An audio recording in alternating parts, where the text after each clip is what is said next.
This episode is brought to you by TaxAct. Don't do your taxes alone. Join TaxAct's National Admin Night.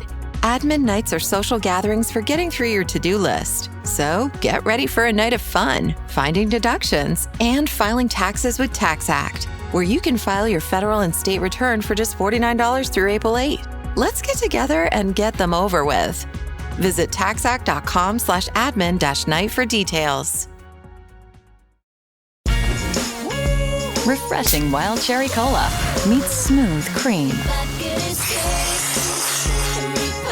The treat you deserve.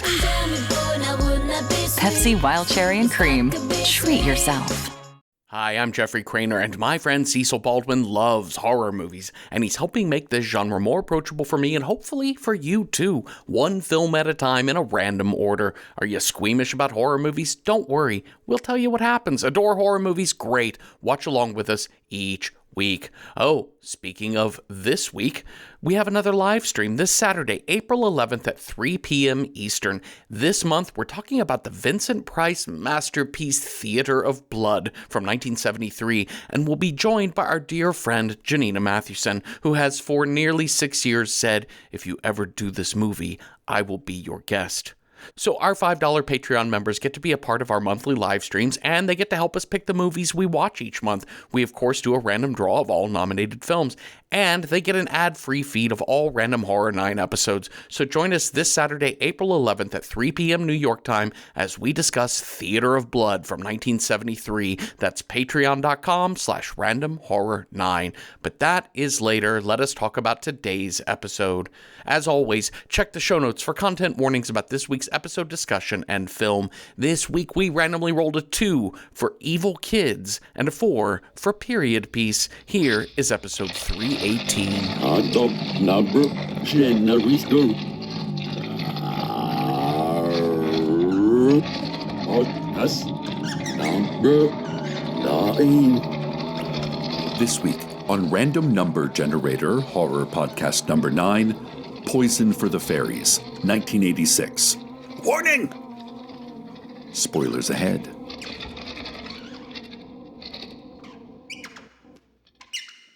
A couple of years back, we're doing a Welcome to Night Vale live show tour. I'm the tour manager for these shows, which means that I'm in the last group to leave the theater. It's usually me, our guest musician, whoever that is. In this case, it was Aaron McKeown, and our merch person. In this case, it was Jake Banashevitz, who was on his very first tour with us.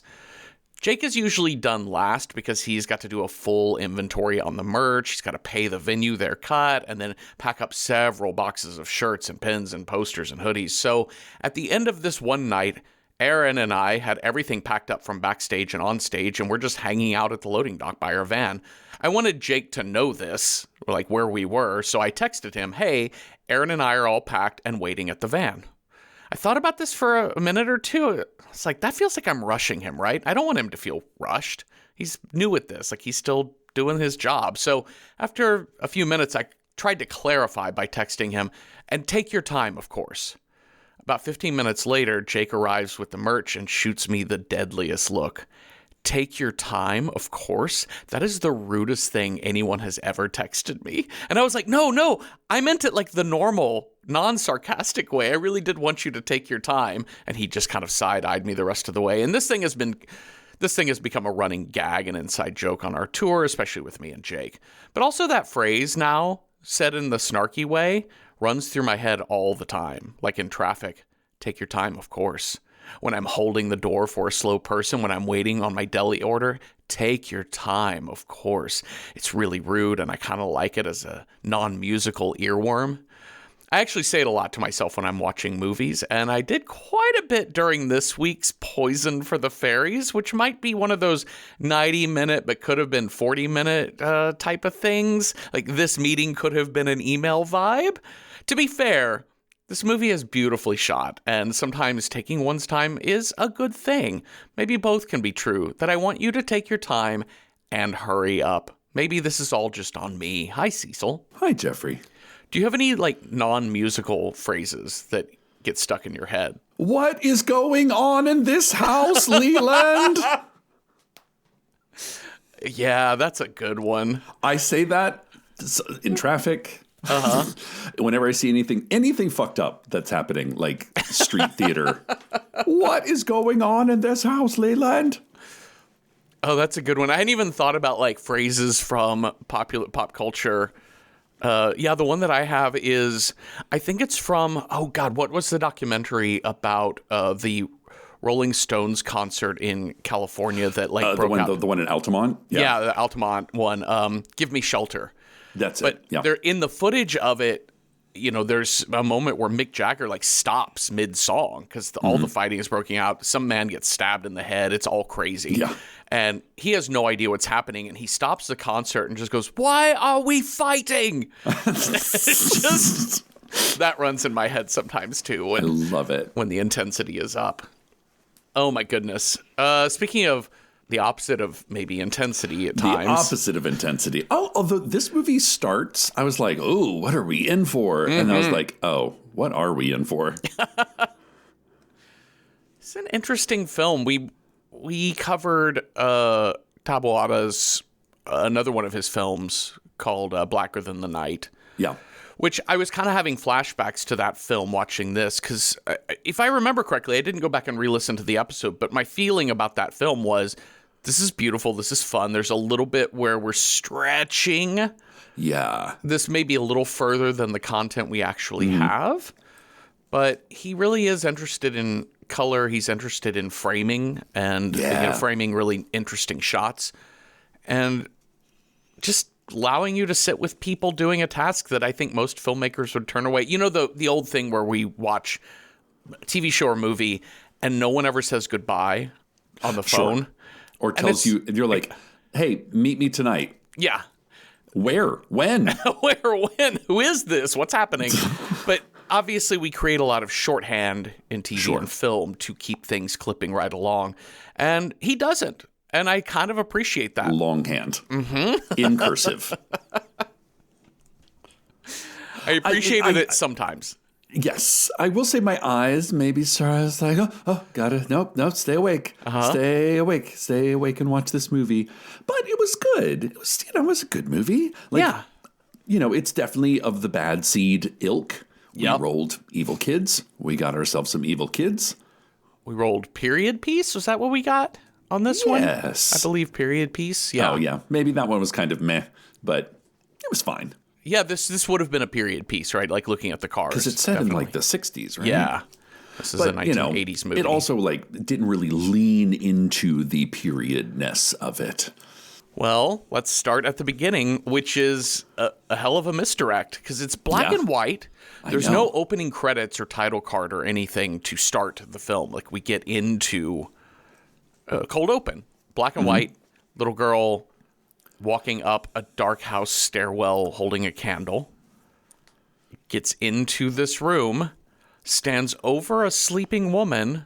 The little girl pulls out a knife. Yeah. The woman wakes up and she stabs her in the neck, and the red blood against the black and white shot starts pouring out of her neck. She's like, why? And you're like, I'm a witch. It was all a story. It was a bedtime story. So we cut to the bedroom of our main character, Veronica. Oh, Veronica, girl. This fucking girl. Who is Veronica? She's kind of like, what's her name from Mean Girls? Yes. Meets, Rachel McAdams' character. Meets Veruca Salt from Willy Wonka. Yeah. Like, I see it, I want it, it's mine. Yeah. I am a sociopath. Meets basically a deadite. Yes. Yeah, she's intense. She's a lot. She lives at home with her grandmother, who is pretty infirm, but still with us. And mostly it's her and her nanny. See, I don't know that we get a name for the nanny other than Nana. I think it's just Nana. Yeah. But it took me a minute to realize those were two separate characters. Yes. Because I thought because Nana is literally what I called my grandmother. So I was like, oh, that's her grandmother. Why is she talking about herself in the third person? Like, your grandmother wasn't home. Yeah. Isn't that you? No, these are two different people. Well, he's doing the director, Tabawada, is doing a really interesting trick, which I love this. It's such a cool restriction. With one exception, important exception, we never see an adult's face.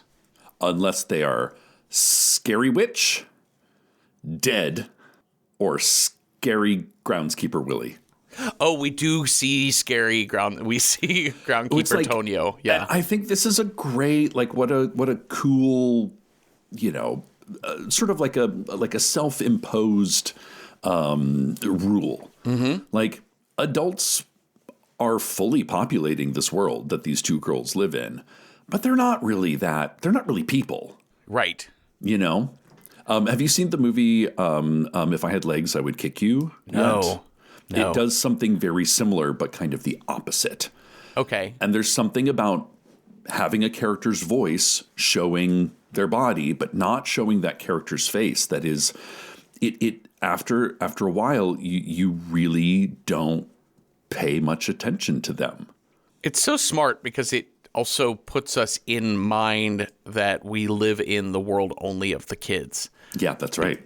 Because our other main character, Flavia, who is new to this town and unfortunately befriends Veronica, Flavia is, she just gets swept up in this brand new friendship like kids do. Yeah. The first kid that you meet, it doesn't matter how shitty they are. It's like, we're friends now and there's nothing you can do about it. Teacher said, share my book with you. So, hey, guess what? We're friends. Besties. Okay, so Nana, the nanny, whoever, Fran Drescher, is telling Veronica this opening story about the little girl who kills this woman. She's like, why did she murder her? Why did the little girl murder her? Well, she wasn't a girl. There was an evil entity inside of her. It was a witch. Oh, no. And you see Veronica's face kind of looks a little not startled, but like scared, surprised, but pleased at this information. Yeah. This girl did a great job, actually. I think she's a really good sociopathic child. Sure. And then we see just a still image of young Victoria, and it's the opening credits, and the image just gets slowly aged upward until she's like an old cackling crone. Uh-oh. Again, I fucking love it. This movie is doing a lot of really cool shit. Yeah. Well, Flavia arrives. She's a new student at this school. And the teacher is like, you sit next to Veronica. Veronica, slide next to her. Let her look at your notes. Share your book. The first thing in this conversation, Cecil, what is your name? Flavia. That's not a name. That's not a human name. That's a spider's name. What? How do you know what? Well, I have a spider. And I named it Flavia. And I use it for my enchantments. What else would I use it for? When she sees Flavia leave on that first day of school, she sees Flavia get into a really nice big black sedan with a driver or whatever. So she clocks immediately, this girl's rich. Mm-hmm. And I find this so fascinating, this duality of that Flavia really wants whatever Veronica's secret is, whatever her mystical connection is. And Veronica wants Flavia's wealth. Yeah. She wants the things that she owns. She wants to own She wants them. that dog. She wants that pen. She wants that country house. She wants a mom and dad. Although the next conversation we have with Veronica and Nana is, we get some backstory, and it is shocking a little bit shocking. Is this about the accident? Yes. Okay, so what I remember about this was, Nana, why don't I remember my mom? Well, you were very young, very small. Yeah, during the accident. Cool. Why wasn't grandmother affected? Well, grandmother was away at the time. Okay, cool. Do you miss your mom and dad? No. I mean, I suppose you were too young to know them, so how can you miss them if you don't know them? But it's like she's just sitting there drinking her hot chocolate, unaffected. Do you wish you had parents? No. God. I've got a Nana that tells me witch stories. I've got a creepy old grandma. I've got stuffed owls that come to life at night. Like, it's very much like Veronica lives in a world of her own imagination. And if it's in her world of imagination, it is true to her. Now, I like the first third of this movie I really enjoyed because I think it's playing the game of, is Veronica actually magic?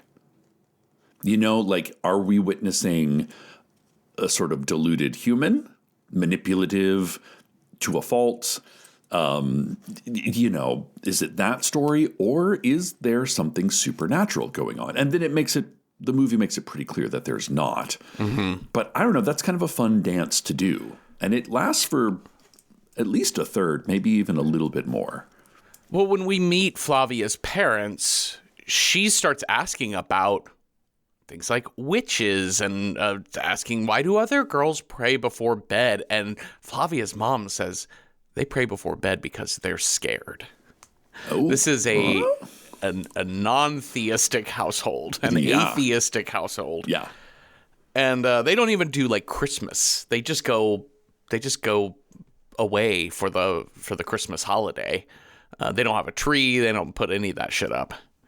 So she's really intrigued in all of this, and it's very clear that her parents seem like great parents. They talk about. Well, okay. Let me back off of great. I need you to wash your face and hands in alcohol because you got dirt on it. Okay, that's a bit much. That was a little, but a very like rich, like. Yes. The child, amuse yourself, child. We have things to do. Yeah. But also, yeah, but there, I guess I was clocking the hands-off, hands-on approach. Mm-hmm. You know, that like mom and dad, when we first meet them, are just in different parts of the house, doing their own thing. Dad's in the study, like reading a book or whatever. Yeah. And when Flavia comes in to say like, oh, I'm going to bed or whatever. And oh, yes, you're right. Yeah. He's very much like, no, come here. I want to look at my beautiful. Oh, we have a date. You know, that's true. You are. They do right. Things with her. They talk, and when we get to the point where Veronica basically invites herself to their Christmas retreat, they have like a real conversation about it that isn't horror movie. It's like normal parent conversation of mom being like, she seems really weird, and dad being like, but Flavia really likes her. And she's like, oh, that child's so spoiled by you. But it's like, we still agree, and that's where we go. I guess that's what I meant by maybe not great is an overstatement. But she has like the luxury of parents who are taking care of her. Yes. Okay. Veronica has to go to the front office of the school to get supplies, chalk for the teacher, and she overhears a conversation about some other teacher. Miss Ellis has a family emergency and has to leave. I just can't say goodbye to the kids. It would just make me too sad right now. Yeah. What are you doing here, girl? She's like, I don't know, just listening. This is not your business. Go to class. And she writes a note. Veronica does to Flavia. There will be no classes. Miss Ellis is leaving the school. Because Flavia's trying to she's like, oh my God, I'm cramming to do my English homework. And she's like, there won't be a class today. Mm-mm. You don't need to cram to do your homework. How do you know? I'm a witch, and the owl tells me everything. What owl? That one. That owl's dead. Don't say that. He'll get mad.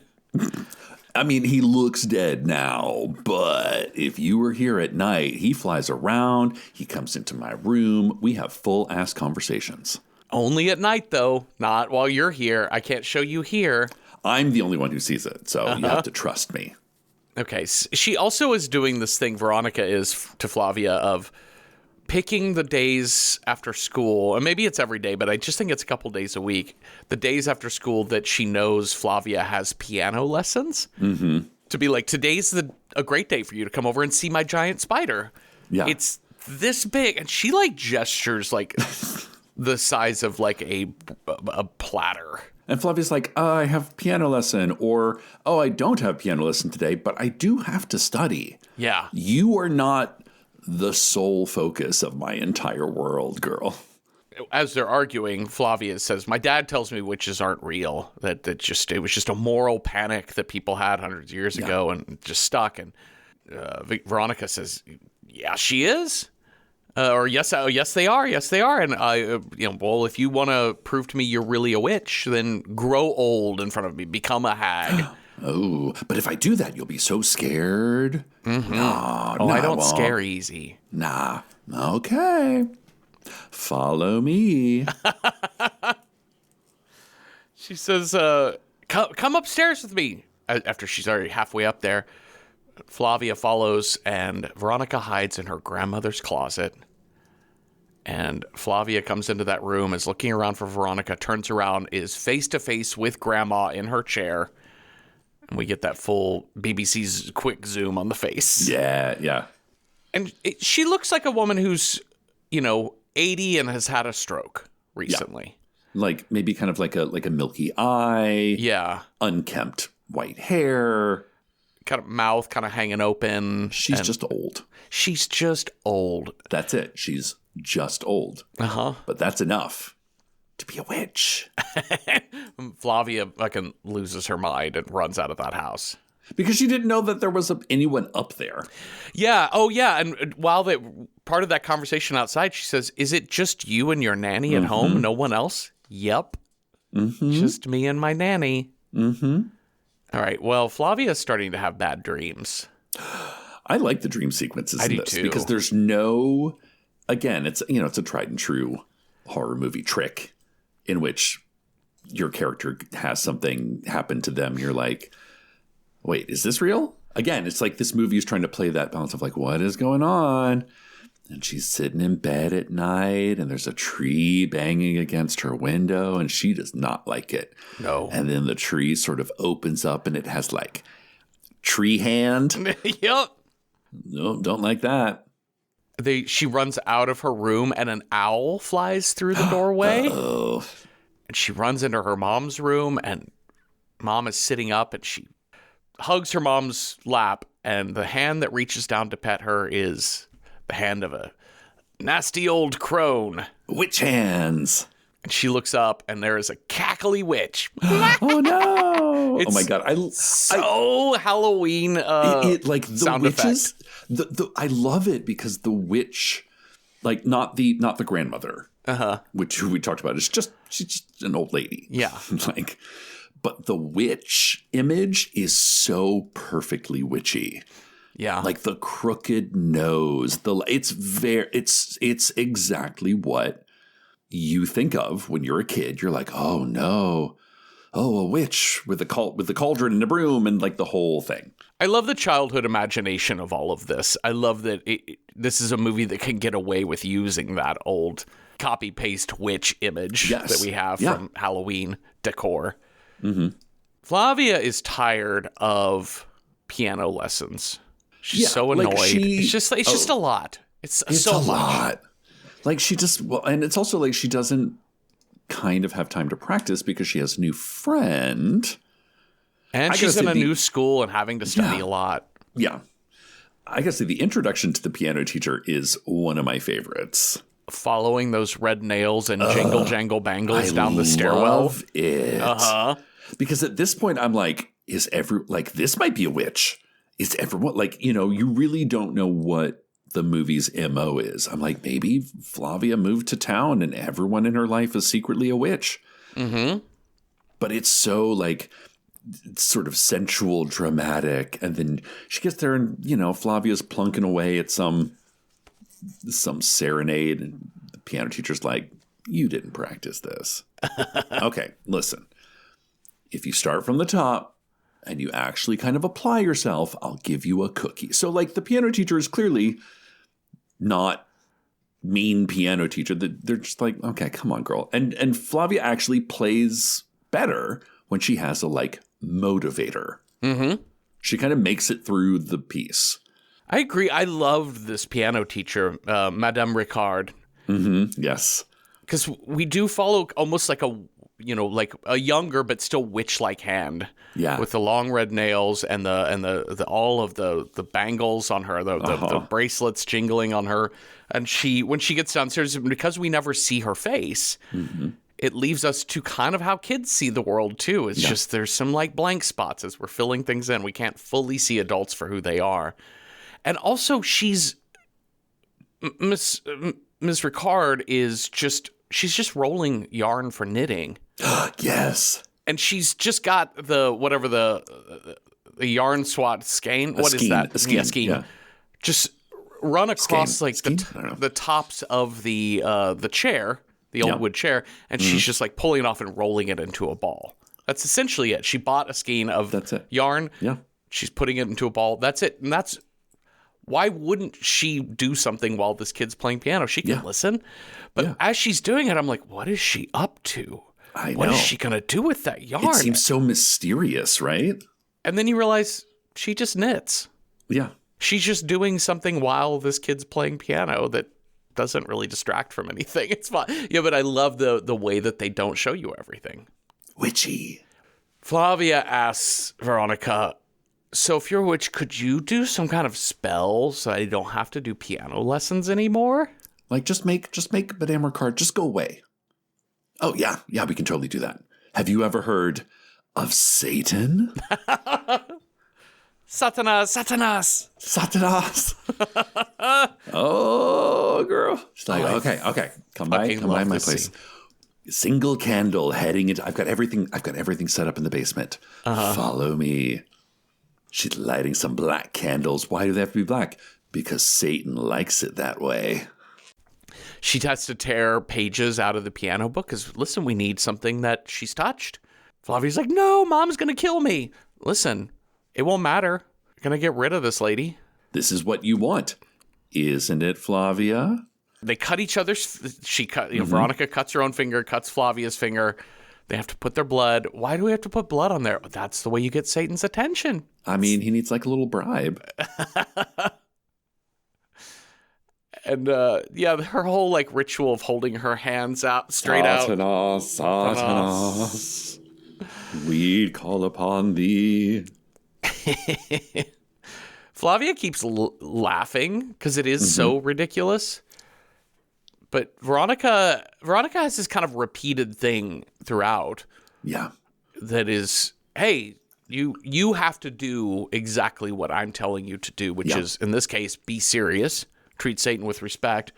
In other cases, it'll be like, you can't tell anyone anything I've said to you. Because if you do, there will be very bad repercussions. Bad things will happen to you. Not I'll do bad things to you. Just bad things will happen. You won't like it. It's just the cry of the manipulator, right? Yeah. It's all the way from, say, a gaslighting or abusive relationship one-on-one, all the way up to just how marketing works. Sure. Where you just make up something bad could happen if you don't buy this product. You never know. Yeah. Think of all the dates you don't go on because of your halitosis. Yeah. I remember one time Meg said, if you believe you're cursed, then you're cursed. Yeah. And that's kind of how they work. Yeah. It's the power of suggestion. Well, and I couldn't help but to think about the way in which narratives build inside of us that we kind of want to feel cursed. We kind of want to feel in pain. We kind of want to feel in danger, because to feel in danger means you can seek protection. And the more in danger you feel, the easier the protection becomes. If that makes any sense. Meaning, I think so. Maybe the better way of putting it is the more broad the danger, the more broad the protection becomes that you can imagine. So if I believe through watching my TV news programs that immigrants are destroying our country, then it's easy to feel like, oh, well, if we just up ICE and Border Patrol and cops, then I'll feel safe. It's the antidote. It's the antidote. Because you got to find the anti-curse. It's a problem I can't actually see. It's abstract and broad. I would say it's a problem you can't solve. So like, bad things keep happening to me. Well, it must be a curse, because if it's a curse, it means that there is something or someone causing it, which means it can be undone in some way, rather than just the futility of life floating on a rock in the middle of space in which bad shit just happens. Sometimes when it rains, it pours. Sometimes it doesn't. But it's a like way that we mentally go, oh God, I must be cursed. It's not my fault. Yeah. I'm just cursed. Yeah. Yeah, that's true too. Absolutely. Well, they burn these piano pages in the candle. And Veronica says to Satan, take Madame Ricard, take her away. We don't want her. Ooh. Which I found interesting because I think, if I remember correctly, I don't think Flavia ever says make her go away. I think she says, I want to do a spell to end my piano lesson. Like, I don't want any more piano lessons. Yeah. It's more about the lessons than it is about Madame Ricard, who she actually kind of likes. Yeah, she likes her just fine. She just is like, I'm overwhelmed. But rather than say to mommy and daddy, she's a kid, like, I don't know. She's not thinking, let's wait. Kids don't know how to self-regulate. Are you kidding me? I don't know how to self-regulate. Yeah, exactly. that it's just so hard to say, I'm feeling so overwhelmed right now. I think I need to drop piano. Yeah. I'll pick it back up when I get a hold of this new school. She doesn't say any of that. She just says, I don't want piano lessons, and probably imagines, what if the spell works and mom comes to me tomorrow morning and says, no more piano lessons. That's it. That's nice and easy, just removed. But that's not what happens, because at her next piano lesson, whilst making tea, Madame Ricard collapses and dies. Oh, no. Yikes. And Flavia finds her. And I think we do get a shot of... We do get a shot of her face. This is like literally our first shot of an adult's face, and it is dead in a doorway. Traumatic.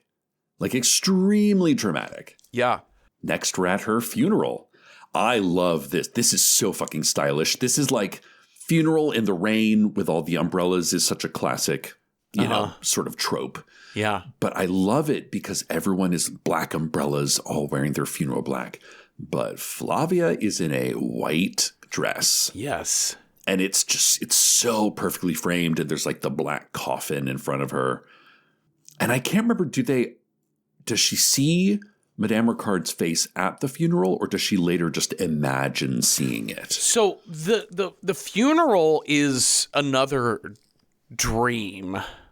Is it a dream? I think it's a dream. Oh. Because at the end, I didn't recognize the face that was in the glass coffin, but I think it's her like whole collapse to the ground, and then and because of the stylization of that you funeral, think it's probably a dream. I can see that because the movie sort of revels in mundanity, in day-to-day things, right? Like the just rolling yarn, or dad is just smoking a pipe and reading his book, or what have you, or working on the car. Like, the world is sort of mundane. And this one is so fantastical. And plus the fact that she's in all white. Like, that's probably I true. think her parents are too high society to let her do that. Yeah, my thought is like, really? You didn't have a dark colored dress at all? That's probably right. But either way, it's gorgeous. It's such a good shot. It's so, so, so beautiful. And Flavia's mom and dad have this conversation about poor Flavia having to see... Miss Ricard. And we can hear their conversation saying, like, I mean, honestly, I knew she wasn't long for this world. That woman had already had 2 heart attacks. Yeah. And she chain smoked all day long.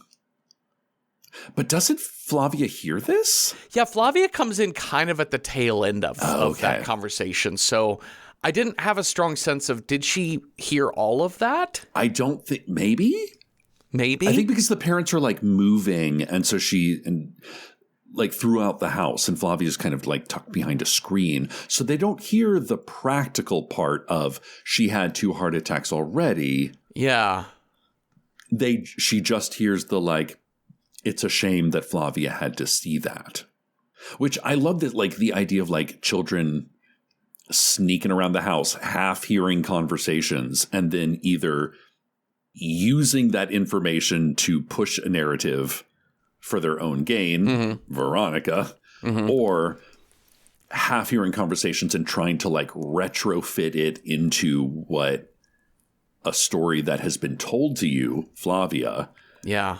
I don't know, it's great. I love that. I love the ambiguity of that. I find that so fascinating because this movie does put you in the mindset of, it reminds you constantly, these are kids. Yeah. Without it being like goofy kids movie. Like I think it really respects the children and it's also, in this film. And it doesn't go into the like, I mean, listen, love The Bad Seed. Mm-hmm. All-time favorites. And The Good Son, which is sort of the updated remake of it. But it's very much like this child is, there's a smartness and a like precociousness that is uncanny and unnerving about those movies. Versus Veronica, she's kind of just making it up as she goes. You know, it's a little less evil. And it's a little more just like, she kind of lives in her own world. And because she only has a Nana who tells her fairy stories, and that's cool, she's into that. And Nana's trying to do her best, like, hey, you stole a gold pen. Come on now, return that pen. Yeah. You know, she's like, this Nana's trying to do her best, but Veronica's kind of left to her own devices. She's not the bad seed. Yeah. Well, before even the piano teacher dies, there's a couple of things that are building up on poor Flavia's life. One of those is at school. There's a moment wherein these girls kind of pick on Veronica. And later, asking her, do you have any colors? Do you have any colored pens for our assignment? I forgot to color in my map. No. But then later she's like, yeah, actually here, this is my pen box. You can have it. And the girl opens it up and there's a snake inside of this box.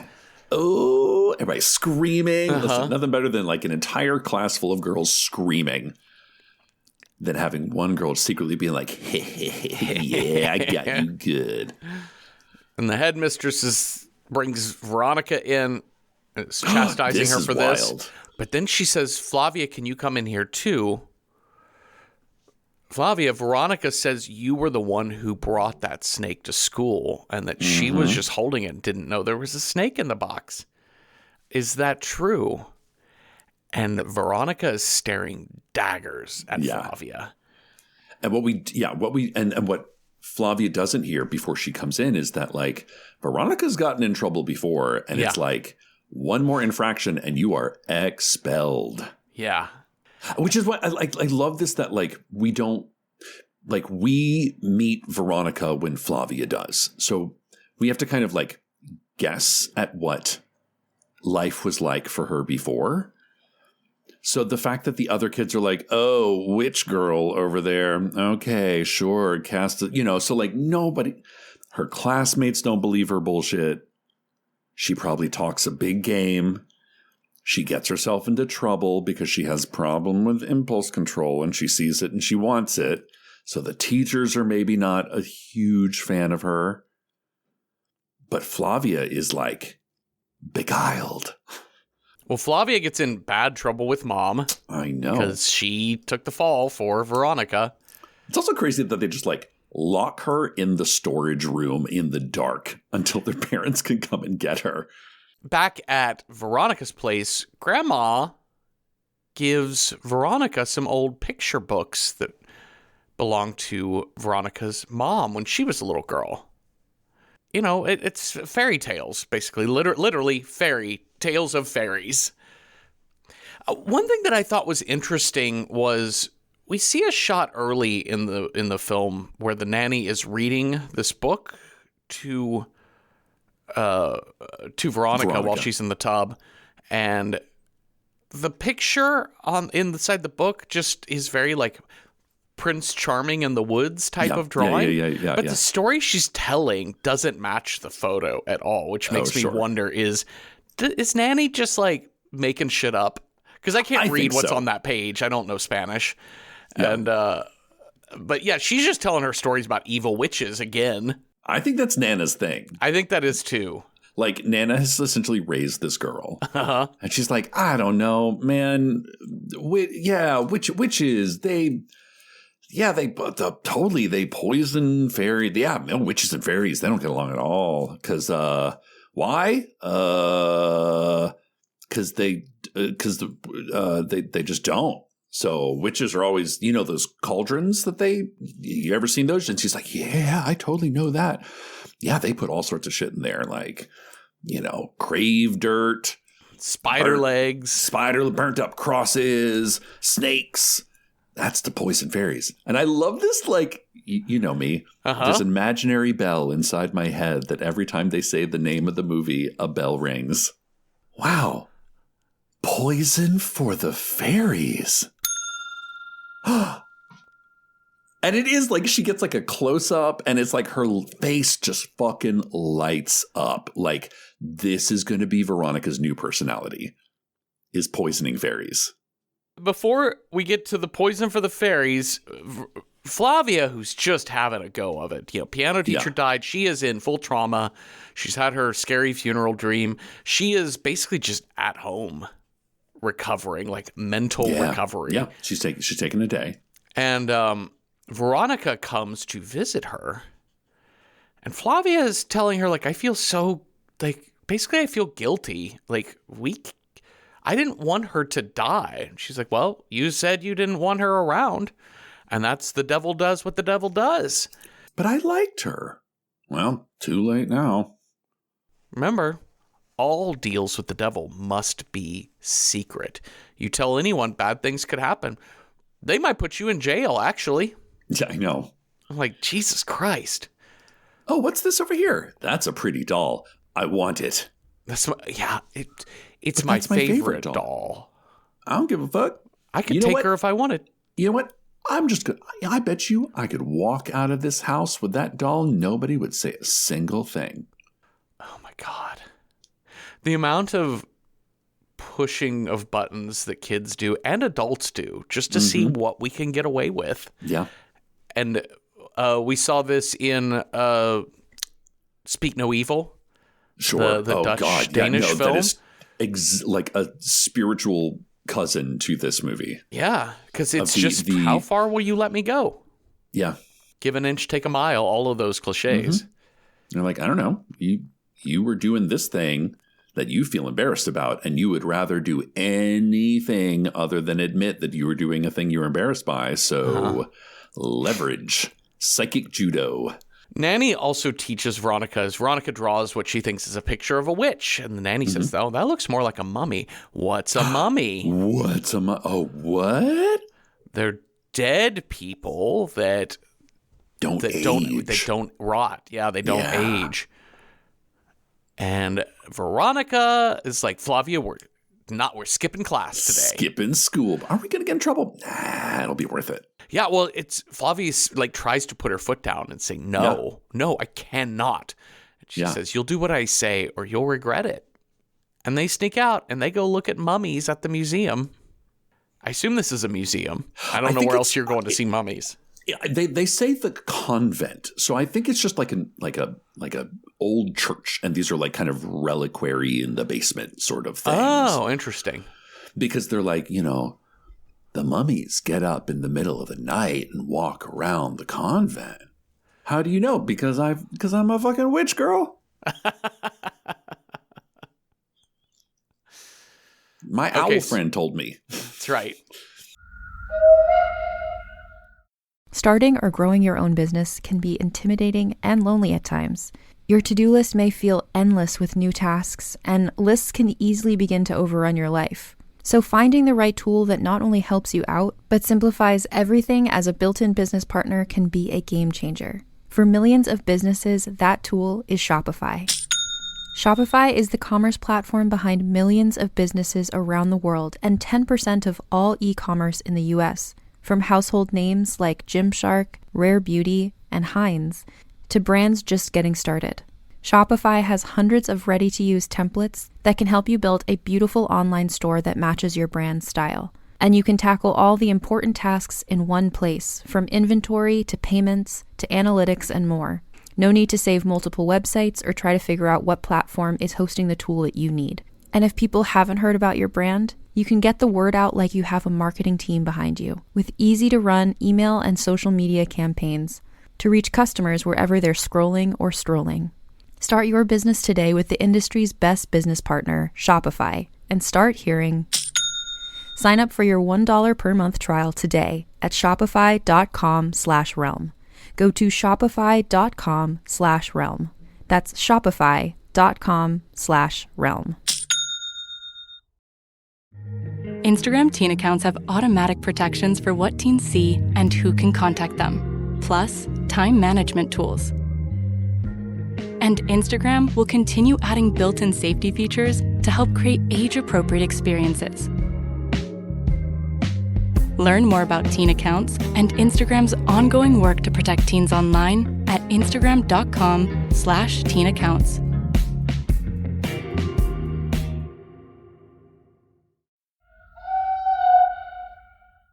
So it's Christmas time, and for the week or two around Christmas, Flavia is telling Veronica, yeah, we don't really celebrate Christmas. We own a ranch. We go to the ranch, and there's a lake with ducks, and it's cool, and, you know. I can't tell where this is because they make mention that it's not in Mexico. Yeah. So I don't know if this is south toward like Guatemala, if this is north towards like West Texas. Yeah, who knows? Who knows? Anyways, California, wherever we are, we're in some other place for this ranch. And Veronica is like, you have a whole ranch with horses and ducks and hills and trees and ponds and lakes? I want it. Yeah. Take me with you. Well, we've never really taken anybody with us before. You tell your parents that I'm coming with you. And if I don't go, bad things will happen to you.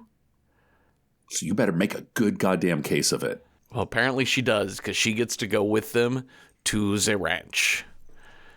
We're not going to come home from the ranch. Spoiler alert. Nope. Not all of us. Not all of us.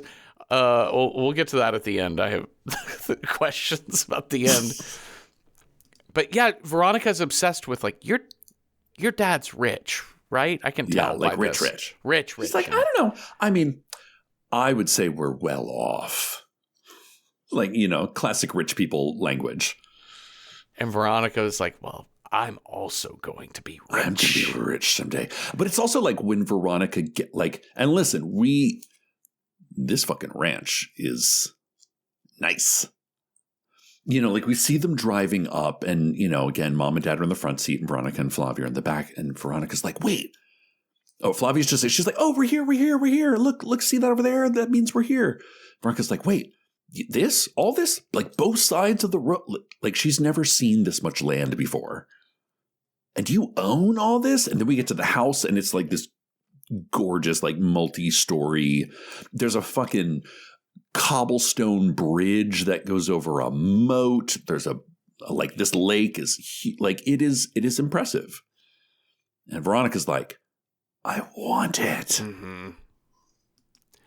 So they've got the ranch house, they've got a lake, they've got a hayloft barn. Jeffrey, as soon as we get to that hayloft, I'm like, this shit's going to burn down. Yep. These two girls cannot be put in charge of. No. Absolutely not. This shit's not going to end well. It's when we get to the ranch that my feelings about the quality of Flavia's parents go down. Yes. And again, speaking as same. We are the age of these kids, and I know it is kind of a Gen X-ish point of pride. Sure. That like these girls literally are drinking from a garden hose, which is a classic Gen X thing to say. Like, we drank from a garden hose or whatever. But in 1986, if you're 11 years old, you're just fucking out. Yeah. All day. Like you are like, what shall we do today? We shall make a castle out of mud. Yeah. That is the afternoon's activity. Let's go play on the lake, even though we don't know how to row a boat. And mom and dad are nowhere to be found. It's basically like be home in time for dinner. Yeah. The end.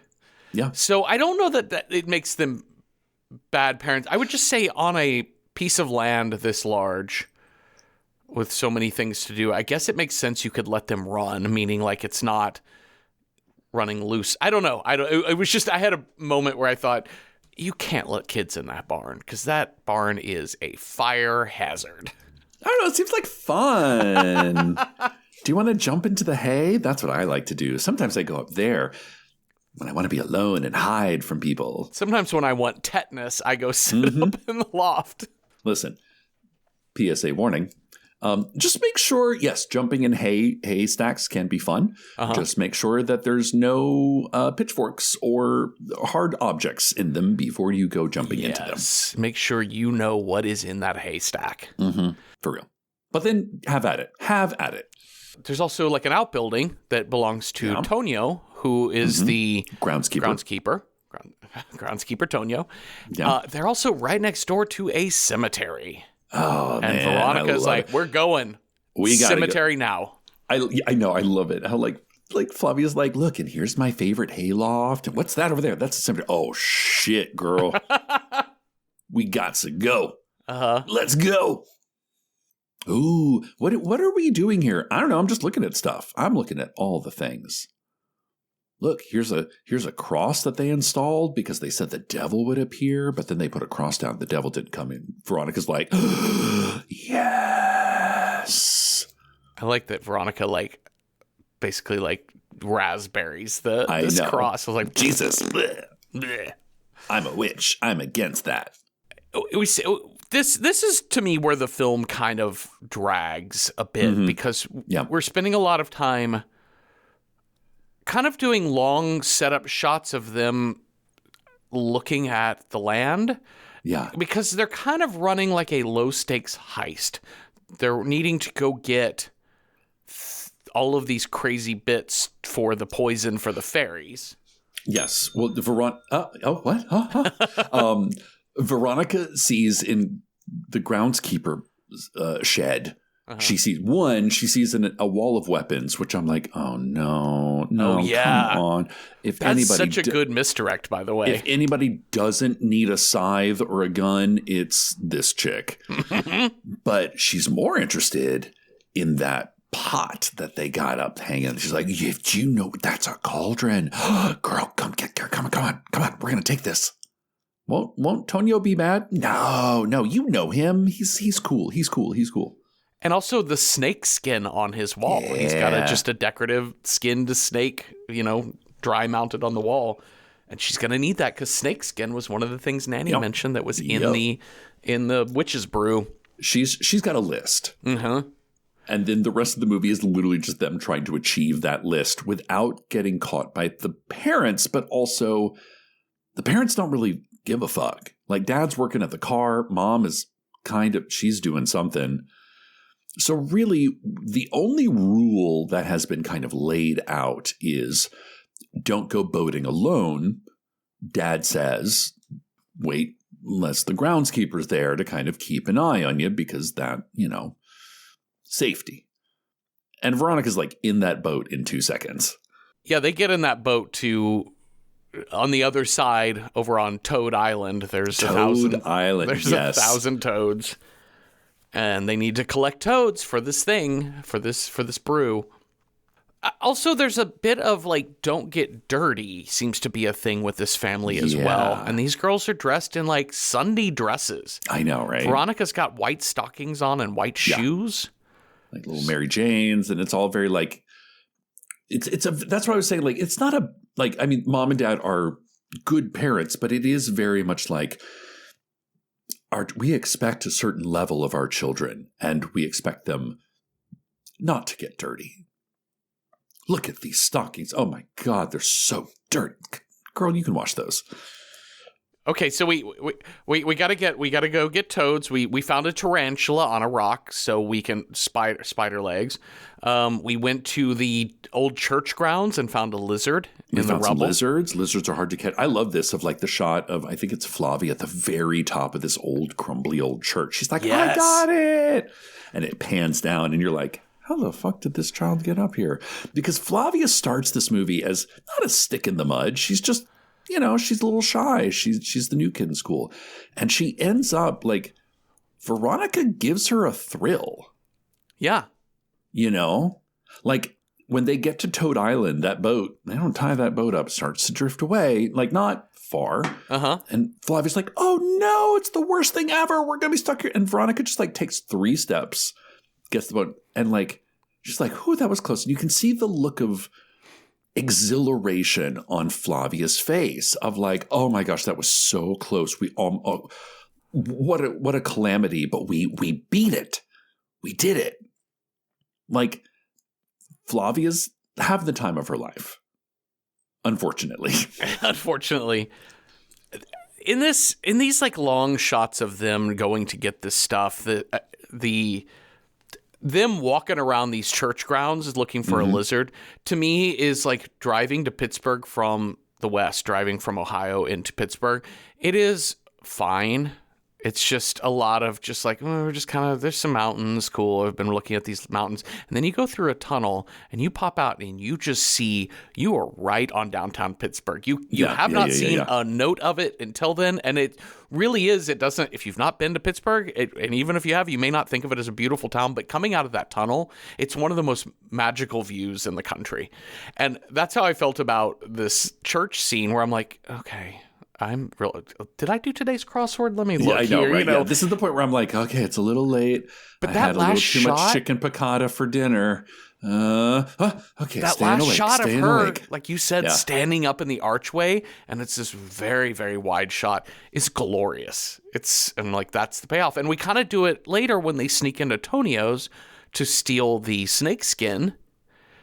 And the last shot is from inside Tonio's, just through the window, and you just see the little girls running off in the distance in just this little tiny rectangular window. Incredible film work. Now I forget what gets them in trouble with Dad. Is it the boat? Is it the dirty shoes? Mom gets really upset at them about getting dirt on their shoes.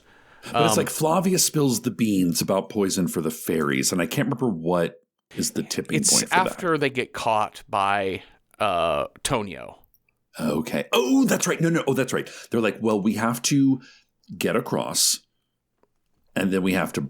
Oh, no. We need soil from a graveyard need soil from a grave. From a graveyard. And also, Flavia's like, hey, I keep thinking about Madame Ricard. Yeah. And it's like freaking me out.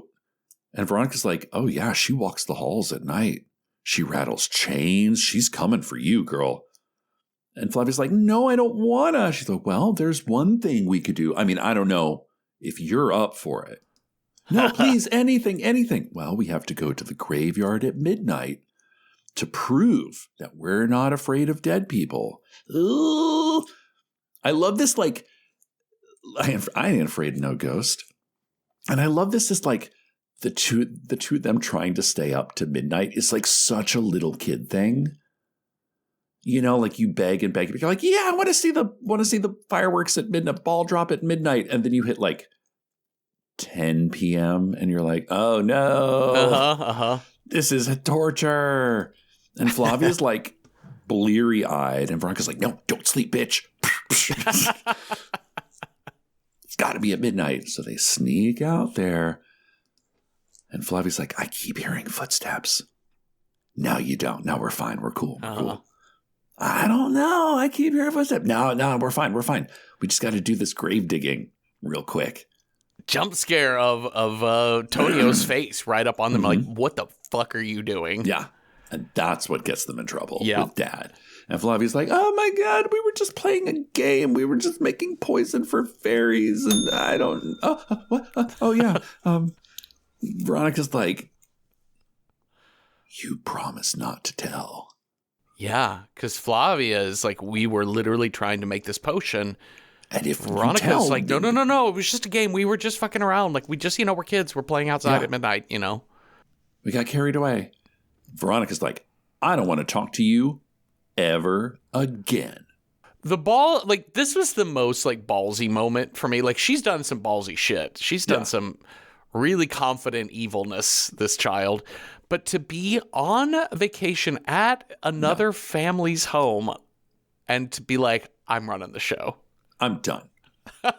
I love this next shot. I love where it's like the next day and they're clearly like Veronica's off on her own. And it's this like beautiful rope swing of this sort of like, it's almost like a long, not a ditch, but like a sort of hollowed out place between two hedges. It's like a creek bed, a dried creek bed. Yeah, like a dried creek bed. That's it. And it's the sort of beautiful tree canopy.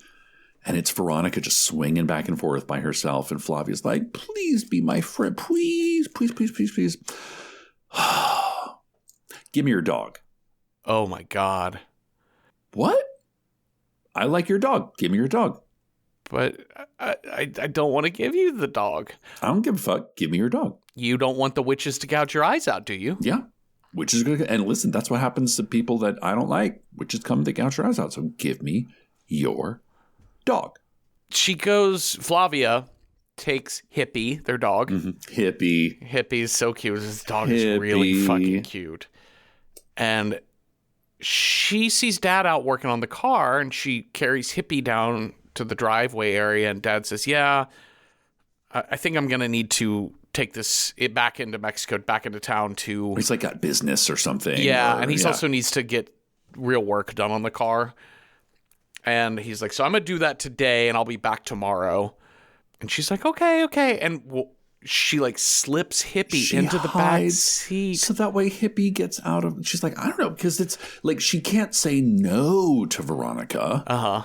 But she could say, I couldn't find Hippie to give him to you because Hippie's been driven back to Mexico. Yeah, sorry, Dad. Dad must have taken the dog. Yeah, I don't know. That plan lasts all of 3 hours. Yeah, because Mom comes in and is like, oh, here's Hippie. You know, that dog somehow got in your dad's car. That darn dog. Dad had to drive all the way, but he had to drive 3 hours back.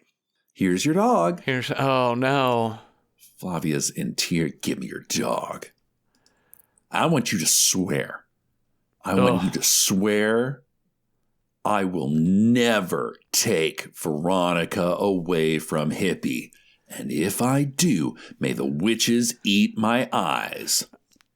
Oh, it's so brutal. This poor girl is just sobbing. Yeah. And Veronica's like arms outstretched, like mine now. And this next shot of just Veronica outside running through the field with Hippie, like, wee! Yep. Having a grand old time with her new dog.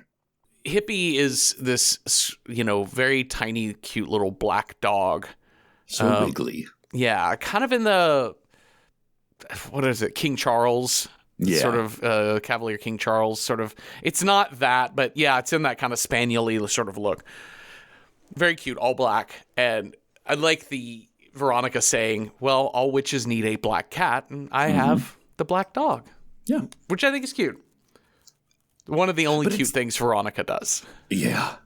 But it's like, this is like, we're reaching our climax here. Like, Flavia's reaching her breaking point. Uh-huh. Because, listen, nightmares, that sucks. I lost my pen, that sucks.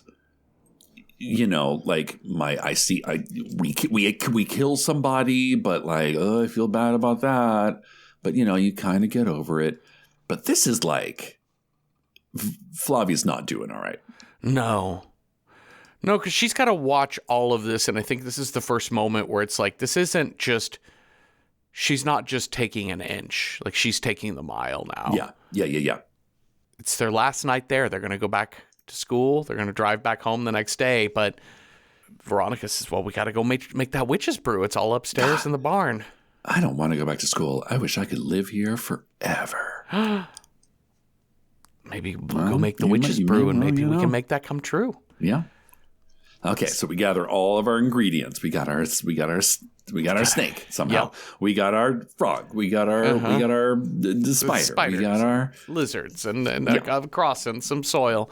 Yeah. And they've been keeping this giant cauldron. Really, it's just a big planter, like a metal planter. It's like a wash tub. Yeah, it's a wash tub basically. Yeah, and they've been keeping it up in the hayloft, and they kind of like sort of half bury it. At that point, I was like, these girls are going to burn this fucking place down. this is not a place to, because when they're like, how do we make the brew? Well, we put all these things and then we add water and then we light it on fire and then we boil it. Ew, that'll smell so gross. Yeah, but witches love gross things. So Veronica's counting, like, so like, you know, like laying everything out. Check, check, check, check. And Flavia's downstairs, and there's like a little candle that they probably use to like light their way to the hayloft. And poor Hippie is tied up to a post. Barking. Yeah, because Hippie's barking, and Flavia's only down there because Veronica's like, go shut that dog up. I know. Which I really love because it shows this lack of real ownership. Yeah. Like it's the need to possess a thing, but not take care of a thing. And then as Veronica is like sort of like checking off her list, Veronica looks up and there's Flavia looks up and there's Veronica, but her shadow is full on witch. Yep, crooked nose. And I love it. It's hat. like kind of flashing lights, and it's just a shadow, like full Halloween witch. And Flavia's like, oh shit, she really is a witch in girl clothing. Yeah. She took my, you know what? I'm going to untie this dog. I'm going to throw this candle into the hay. Uh-huh. I'm going to knock that ladder out. I'm just going to piece the fuck out of here. And I'm going to bolt this door shut. Bolt the door. And it takes Veronica a second to realize what's happening. Like, she's in her own world. And she's begging. She's like, Flavia, come back. Oh, this is so... Ayúdame. Like, it is like, it's... She turns into a real girl who is dying in a barn fire. Yeah. Like, it's when... this girl has been allowed to live in her own fantasy world for so long. And, you know, nobody really checks her on it. And then when consequences start getting real, you see that it is way past too late. Veronica's upstairs. She can't get down off of the loft because this ladder has been pulled away. But there is a little window up there, and she starts pounding on the window, and it shatters. And my thought was, oh, she's going to try and climb out. But it shatters, and it cuts her arms up. And she looks down at her bleeding arms, and it freaks her out, like seeing the sight of her own blood.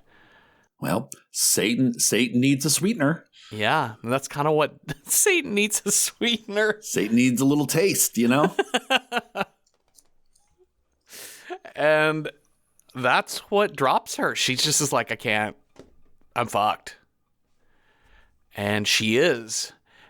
And Flavia's like blank face holding this cute dog, lit by the flames of the barn, just turns into a little tiny grin, ever so slight. And then I love this so much. The camera just stays on her face. Yeah. Then it superimposes the barn burning, onto the same frame, just layered on top of one another. And then the credits roll. And by the end of the credits, that whole barn has burned down. Yeah. It is like on Flavia's the ground. Gonna watch and make sure. I find the smile, of course you can read whatever you want onto it. That's the point of art. You can, it means, I love it. It's not malicious as in like, I got that bitch. It's more of like, she was evil and I took care of her. Yeah. Like, it's not a revenge for being mean to me, for taking my dog, for doing all this. It's more of a like, she was evil and I had to become a witch hunter. Job well done. A lot of times at the end of these horror movies, we like to ask the question of, what would the police report look like? You take a movie like Slither. What the fuck is this police report going to look like? This entire town is dead except for the town sheriff and his new girlfriend and this other chick. Yep.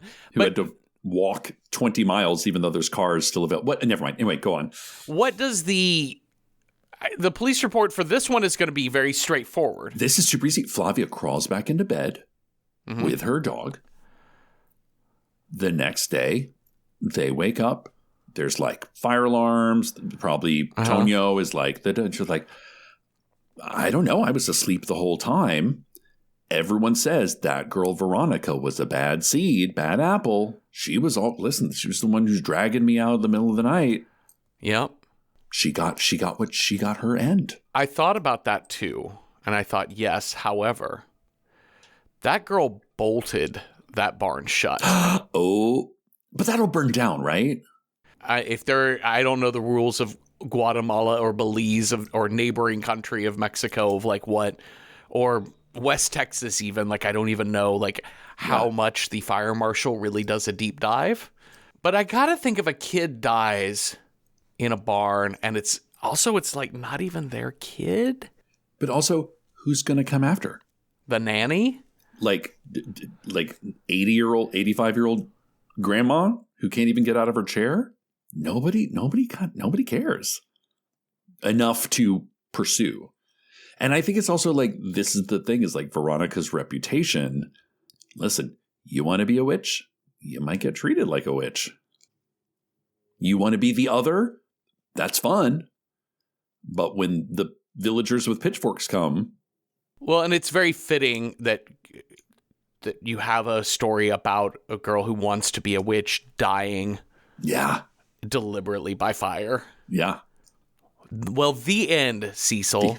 Shall we rate this movie? Yes, let's. All right, so to start with, how approachable is Poison for the Fairies if you are horror film averse? On a scale of 1 to 10, with 1 being not at all approachable, 10 being very approachable, I'd give Poison for the Fairies 8 out of 10 snakes in a box. Like, it's not scary. But it's scary in the way Bad Seed is scary. It's upsetting, right? It's manipulation. It's manipulation, gaslighting. We obviously are going to deal with a child death. And even like the adult deaths are kind of a bit unnerving. There's some jump scares with evil cackly witches. But it's like pancake white makeup. Yeah. And someone in a coffin slowly opening their eyes, and that's it. Yeah, it's pretty mild. Yeah, when I just saw that there's just like giant tarantulas on rocks, I'm like, I need to know where this is so I can never go to there, which is essentially just any and all desert area. Closer you get to the equator, the cooler the animals get, Jeffrey. So, yeah, that's all I'll say is, 8 out of 10 snakes in a box. I think this movie is very approachable if you are horror squeamish. I think it's a very interesting film and really beautifully done. I do think I would love to see the 45-minute version of this movie. Maybe do a little trim. Because I think it's brilliant. I think it's so brilliant. So yeah, there you go. To speak nothing of approachability, Cecil, how do you rate this as a horror movie? As a horror film, this is an interesting one because it is like in that killer kid psychopath sort of thing. Like, and I like I wish that the filmmaker had played the game of like, is this kid actually magic? To us, not just to Flavia. But all that aside, I think it's fun. Maybe a little slow. This is maybe not the best movie for your, Halloween watch party. Right. People might be nodding off a bit, but I'm glad we watched it. So for that reason, I would say 6 out of 10 gold pens. From America. Yes, stolen gold pens from America. All right, so let's see what movie we're going to watch next. You've got a scare die, I've got a style die. We'll roll those up and see what movie matches those two things. So, Cecil, if you roll a 1, our next movie scare is Clowns or Dolls. 2, Ghost. 3, Conspiracy. 4, a Psycho Killer. 5, it's got to have 4 or more legs to it. Or 6, Alien. What is our scare? That's a 6. Alien. Okay, so we're going to match your scare of Alien to the style that I roll. If I roll a 1, it's a wild card, whatever Alien movie we want. If I roll a 2, it's got to have 5 or more words in the title. 3, from the decade of the 2000s. 4, based on a book or other media. 5, a bottle movie. Or 6, something featuring or by a horror icon. Let's roll this up. I got a 2. It's got to have 5 or more words in the title. I've been waiting to roll this one for a while. This is going to be an interesting one. I bet we're going to get... we do have some good ones on here, some classics. For sure. 5+ word title was to this point, has been on the die the longest for 24 weeks. We finally got to it. Okay, so we wrote down a few, but we also are at Random Horror 9 on Letterboxd, where you can see all the possible die rolls and leave comments on our lists for other movies that might match those things. So what did we put? See, so we started with Plan 9 from Outer Space. I mean, it's kind of the ultimate Mystery Science Theater 3000, so bad it's good. Yeah. Cult film. A very like horror sci-fi homework in the realm of the Night of the Lepus or The Room or what have you. Yeah. We also have The Day the Earth Stood Still. Now, this is like, I find this movie holds a really strong place in the like baby boomer heart. Like, this was my father's favorite sci-fi movie ever. And I think it really did, because it's like, this is kind of one of the first sci-fi movies where it's a little less hokey. And it really does try to be like, what if robots? And if I remember right, I've seen this movie, but it was a long time ago. It's almost more about like bureaucratic, how we react to what if aliens. Oh, it's just kind of like Shin Godzilla sort of thing. Like, it's just the Godzilla is there. However, how but it's do more we about like mobilize? some people think this and some people think this and so, you know. Okay. We also have The Terror from Beyond Space, which is again the type of The Terror from I'm Beyond. sorry, I missed it. Boy, that nothing reads 1954 like that title. Then an exclamation point. Mm-hmm. I love it. And then we have, I believe this is a Japanese film, Gokei, Body Snatcher from Hell. Tagline, a fiendish vampire from a strange world in outer space drains his victims' blood and turns them into weird corpses. Weird corpses? I don't know. Okay, and then finally, I Married a Monster from Outer Space. Come on. Yeah. See, that to me is like nothing says 50s like that title. Yeah, nothing says long movie title like that title either, right? Like the fun of it's so schlocky. The poster for this is like a man holding his bride who's like all shocked, and then there's like kind of like a Squidward, like squid monster. Oh, so good. Now, I will say, Jeffrey, our letterbox came through on this. We have some good suggestions here. Okay, great. Monstrum recommends No One Will Save You from 2023. Probably our only movie, like, recently made. Yeah. An isolated young woman fights for her life against an alien within her home. I don't know this movie at all. Okay. I recognize the poster. Yeah. But it does seem like, alien abduction meets home invasion. Yeah. Okay. Quite a few people have suggested the Rocky Horror Picture Show. Of course. Aliens from Transsexual Transylvania. Quite a few people also recommended John Dies at the End. Oh, yeah. I forget that this is sort of like, there's like interdimensional aliens wanting that soy sauce. All right. Squin recommends A Quiet Place, Day 1, 2024. Oh, of course, yeah. I didn't see this one. I didn't either. This I heard it was pretty good, though. Is this Lupita Nyong'o? Is in this? I think so. I think that's, Oh, that's interesting. Okay. Cronenberg TA recommends Ghidorah, the three-headed monster. Godzilla, Rodan, and Mothra battle the three-headed lightning-emitting space monster Ghidorah. Okay. We haven't watched the rubber-suited Godzilla set in a while. Yeah, Cronenberg TA is like, it's been a minute since you've done a Godzilla movie, and that is very true. Truth. Max Bird recommends It Came from Outer Space. Classic 50s sci-fi that sort of flips the invasion narrative on its head. I was like, we already said that.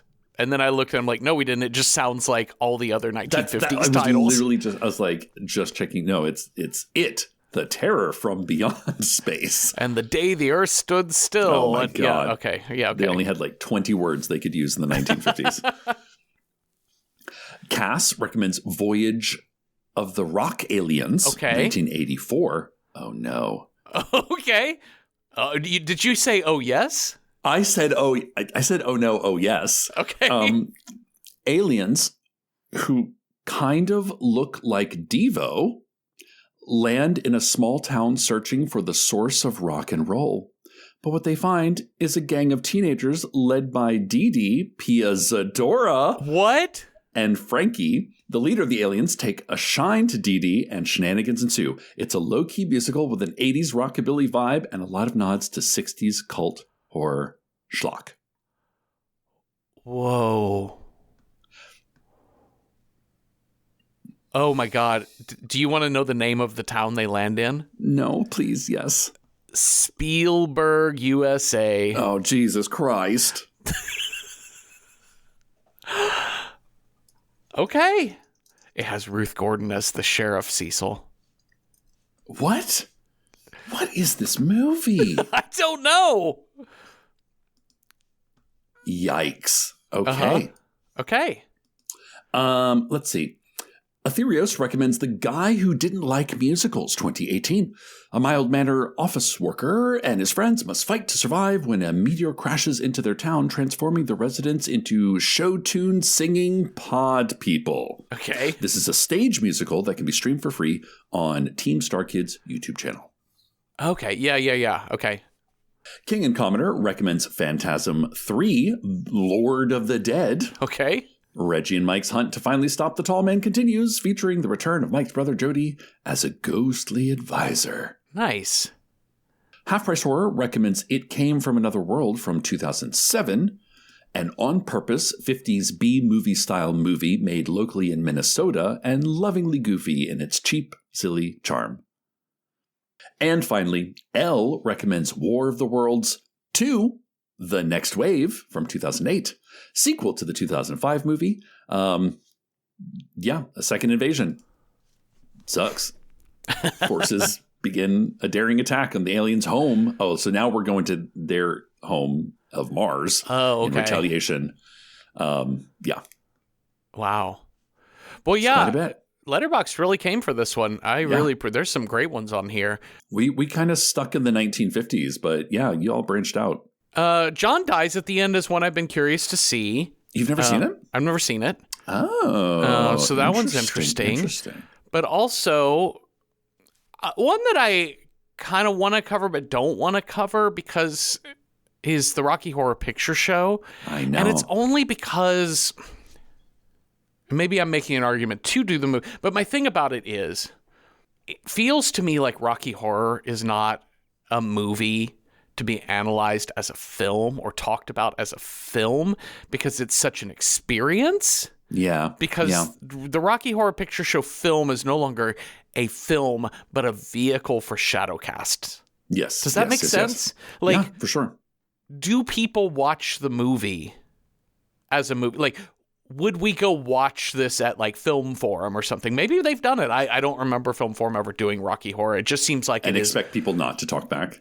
Yeah, it fully just feels like you only do this as an experience. But I also don't want to short sheet this movie either. We could talk about it as a film, but I just worry that we might run into a situation wherein it's hard to talk about the movie that matches the experience that anyone else has. For sure. The end. For sure. Thank you for coming to my TED Talk. Okay, great.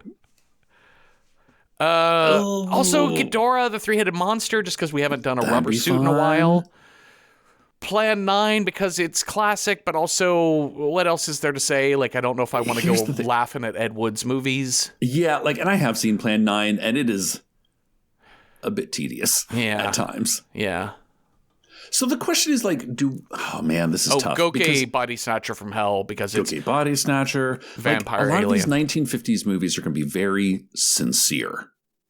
Yes. In their 1950s kind of way. Uh-huh.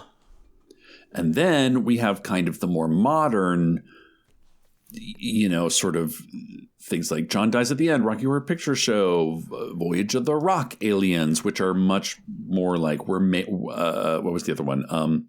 It Came From Another World, sort of making fun of the sincerity of the 1950s alien movies. Right. Or things that are actually trying to sort of be scary. Things like A Quiet Place Part 2, No One Will Save You. More of your traditional horror films that just happen to have an alien in it. Right. And long titles. Where are you leaning? I think because we have such diverse, like, it's like, what kind of movie do we want to watch? And we have heavy hitters in kind of all three camps. Yes. I'd say we roll for it. Okay. Can I make one pitch? And we don't have to do this, but I'm just looking at it. I've become obsessed now with Voyage of the Rock Aliens. You're feeling real strong about it? Well, I just was, oh my God. The songs in this movie, this is your classic bitchin' soundtrack. There's like 20 songs in this movie for like an hour and 37-minute film. It is just, it's a straight up fucking musical. It's got Jermaine Jackson in it.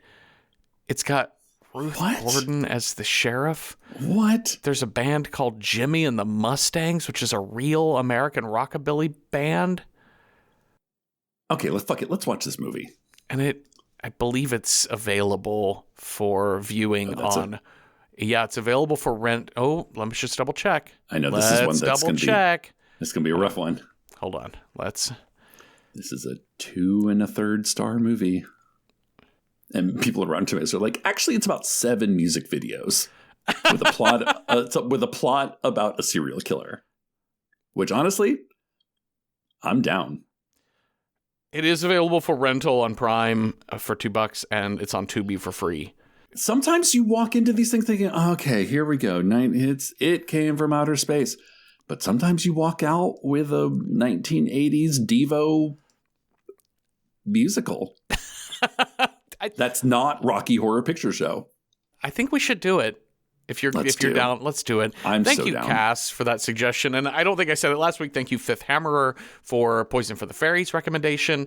These are so much fun. So thank you all for listening. Thank you, Cecil, for talking with me. And if you have thoughts on Poison for the Fairies or ideas for what kind of alien movie with 5 or more words in the title you would have picked, let us know at Random Horror 9 on Blue Sky, Instagram, or on our Patreon, where we have public discussion threads for every episode, and you don't have to be a paying member to participate.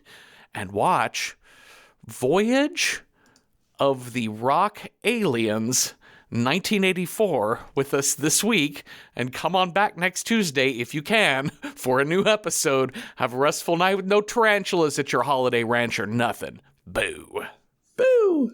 Hey, it's Jeffrey jumping in one more time to remind you to watch Theater of Blood from 1973 and join us this Saturday, April 11th at 3 p.m. Eastern for our monthly live stream over at patreon.com/randomhorror9. Our live streams are only $5 and Patreons get to help us pick the film. And of course, they get to be part of every live stream, and they get access to our back catalog of more than 60 previous live streams. Some of my favorites have been The Ugly Stepsister, Dead Ringers, Hell House, LLC. We've watched some good ones. So join our Patreon for $5 and join us this Saturday, April 11th at 3 p.m. New York time over at patreon.com/randomhorror9 to talk about Theater of Blood 1973. Okay, now here are your credits and scary story. Boo. Random Number Generator Horror Podcast number 9 is hosted by me, Jeffrey Craner, and Cecil Baldwin. Find more of our work on the podcast, Welcome to Night Vale. This show is produced by Night Vale Presents. It is edited by me with music by Cecil and logo by David Baldwin. See original artwork for each episode by David on Instagram. Join us for live streams on Patreon. Watch our recording sessions on YouTube. Chat with us on Blue Sky and contribute to our movie selection process on Letterboxd. We're in all of those places at Random Horror 9. Today's scary story. You've gathered together a lizard tail, some spider's eggs, wings of a bat, and a snake's skin. This smoothie is gonna be lit.